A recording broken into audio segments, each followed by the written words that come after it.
Dinner was supposed to be easy. Nothing fancy. Just pasta, garlic bread, and a cheap bottle of red wine we had opened a dozen times before.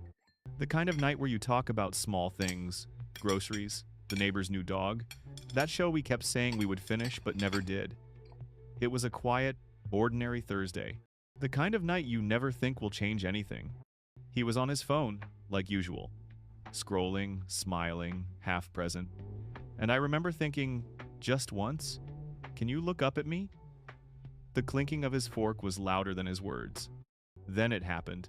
He chuckled, a soft, almost guilty laugh, and said out loud, "Wow, I can't believe she actually texted back." I looked up. Time froze in place. My brain caught the word she before anything else. And when I asked, who? It came out quieter than I meant it to, like part of me already knew. He froze too. His face changed, his lips tightened. Then, like someone caught stealing, he forced out a shaky smile. "Oh, just a coworker," he said, too quickly. And before I could ask more, he stood up, muttering something about needing the bathroom. The silence he left behind was heavy, the kind that makes your ears ring. Then his phone lit up on the table. I didn't touch it. I didn't have to. The message preview glowed like a knife in the dark. "Can't wait to see you again." My whole body went cold. My fingers trembled around my wine glass. The air felt thick, like the room was closing in. And suddenly, the smell of pasta sauce, the thing I had been cooking just an hour ago, made me sick. He came back moments later, humming like nothing had happened. I remember staring at him, trying to decide if I was going to scream, or laugh, or break something. But all I could do was sit there and nod as he asked if I wanted dessert. That is the thing about betrayal. It does not always come crashing down with loud words and thrown plates. Sometimes it slips in quietly, between the clatter of forks and half-finished sentences. When he went to bed that night, I stayed in the kitchen. The wine bottle was empty, the plates were still on the table. And I just sat there, staring at his phone screen like it was a bomb that had already gone off. 7 years together. 7 years of routines, inside jokes, road trips, holidays, birthdays. 7 years of thinking I knew the person across the table better than anyone else on earth. But now, sitting there in the dim kitchen light, I realized I had been sharing a life with someone I did not actually know anymore. I didn't cry right away. Shock doesn't let you. It freezes you in place, like your body is trying to catch up with what your mind refuses to accept. I replayed every conversation, every late night, every working late excuse, every glance at his phone he tried to hide, and each memory started to feel different now. What once felt innocent started to rot. The thing is, when trust breaks, it is not loud, it is surgical. Precise, you can feel it slicing through memories, one by one, until even the good ones start to hurt. The next morning, I woke up early. The house was quiet except for the sound of him snoring softly beside me. I watched him sleep. For the first time in years, I saw not comfort but distance. His face looked peaceful. Mine didn't. I thought about touching his shoulder, waking him up, demanding the truth. But then what? He would lie. Or worse, he would tell the truth, and I would have to live with it. So I did nothing. I just lay there, staring at the ceiling, trying to figure out how two people can share a bed and still feel miles apart. It is strange how fast life turns from ours to mine. By noon, I couldn't eat. I couldn't think. Every sound, the ticking clock, the neighbor's lawnmower, even the coffee brewing, felt too loud. My world was shrinking. I walked around the house like a ghost, touching the framed photos, the small souvenirs from trips that suddenly felt like lies. Each one whispered, "Were you already talking to her then?" I found myself in front of our wedding photo, the one where I am laughing, and he is looking at me like I am the only person in the world. I stared at that picture for a long time. Then I turned it face down. When evening came, I sat on the porch with a blanket around my shoulders, watching the sun go down behind the trees. He came outside and asked if I wanted to order pizza, like nothing had changed, like I hadn't seen everything I needed to see. I said no. He shrugged and went back inside. That is when I realized he didn't even notice the silence between us anymore. He had grown comfortable in it, and that scared me more than anything. Over the next few days, I lived two lives. The one on the outside, making breakfast, answering texts, smiling for neighbors, and the one inside my head, full of questions I couldn't stop asking. Who is she? When did it start? Was it emotional, or physical, or both? Did he ever look at me that way again after her? I didn't ask him. Because once you ask, you can't unhear the answer. At night, I would lie awake, staring at the ceiling fan spinning above me. He would roll over, half asleep, drape an arm around me like nothing was wrong. And I would freeze. His touch used to make me feel safe. Now it makes my skin crawl. That was when the quiet started to hurt more than any argument ever could. I tried to convince myself that maybe it was innocent. Maybe the message wasn't what it looked like. Maybe there was context I didn't know. But that is what betrayal does. It makes you bargain with yourself for scraps of hope. I kept replaying the words. Can't wait to see you again. Not talk soon. Not see you at work. It was can't wait to see you again with a heart. No one puts a heart unless it means something. Not in a marriage that has already lost its spark. Not when you know the person waiting at home is sitting there, hoping you will just look up from your phone. The first time I thought about leaving, I felt guilty. Like I was the one doing something wrong. That is the cruel part about being lied to. You start doubting your own sanity before you ever doubt theirs. I opened my journal that night and wrote one sentence. He doesn't love me the way he used to. And then I cried. For the first time since that dinner. Not the messy sobbing kind, just quiet tears that soaked into the pages. Days turned into a strange blur. He would talk about work. I would nod. He would ask what was for dinner. I would say whatever you want. He would kiss me goodbye in the morning.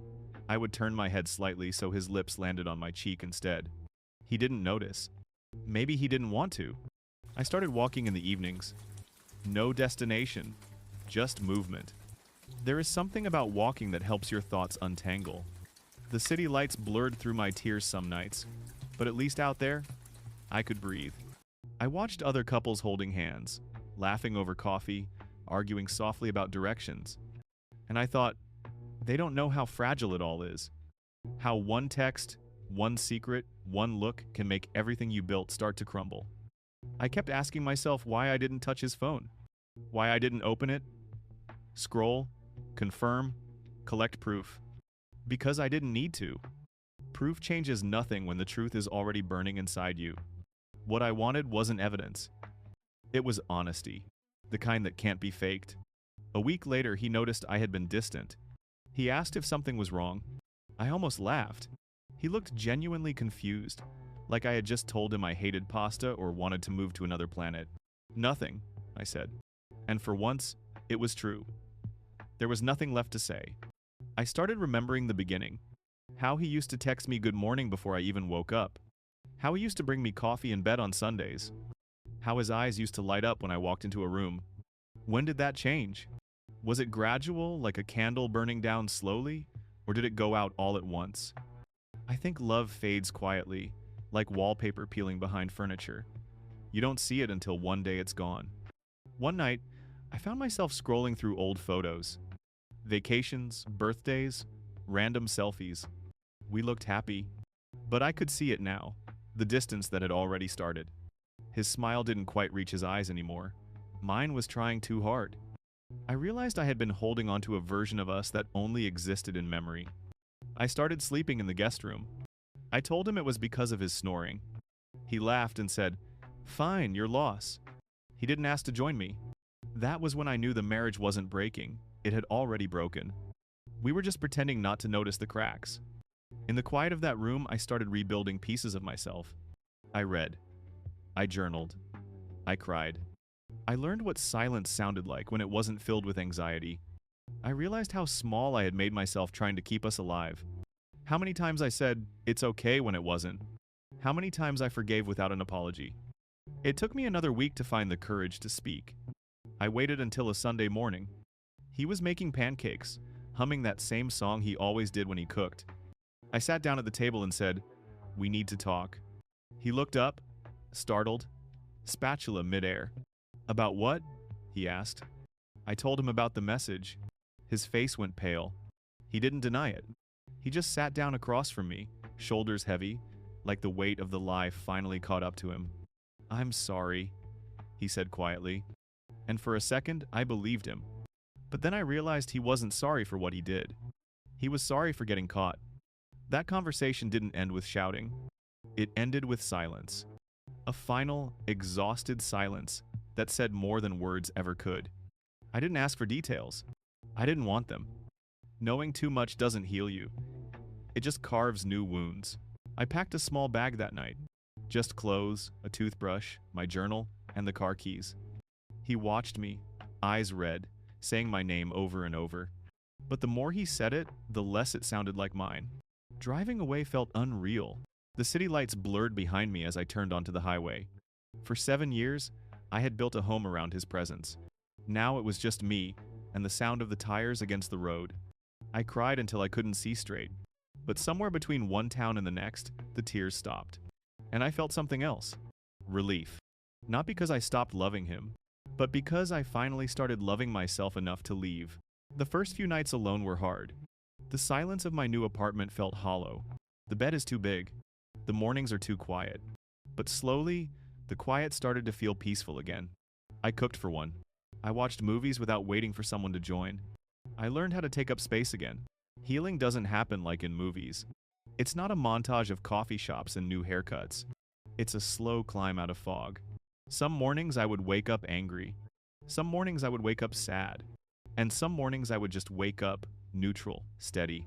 And that was progress. I started noticing little victories. The first night I slept through without dreaming about him. The first day I didn't check his social media. The first time I laughed and it didn't feel wrong. They were small, invisible milestones. But each one was a sign that I was still here. Still alive. Still moving forward. Sometimes I wonder if he regrets it. If he thinks about that dinner table, the wine, the pasta, the text that shattered everything, I wonder if he realizes that in one careless moment, he didn't just lose a marriage. He lost a version of himself that I once believed in. But that's not my burden anymore. I've stopped trying to make sense of why he did it. People cheat for 1,000 reasons. Boredom, ego, fear, attention. But none of those reasons matter when you're the one left standing in the wreckage. All I know is that I deserved better. Not perfect. Just honest. Now, months later, I can finally sit at a dinner table without feeling sick. I pour myself a glass of wine, sometimes cheap, sometimes not. And I eat slowly, without looking at anyone's phone. Because now, it's just me. And that's enough. Maybe healing isn't about forgetting. Maybe it's about remembering without breaking. It's about looking back at the moment the room went silent and realizing that silence was the sound of your old life ending and your real one beginning.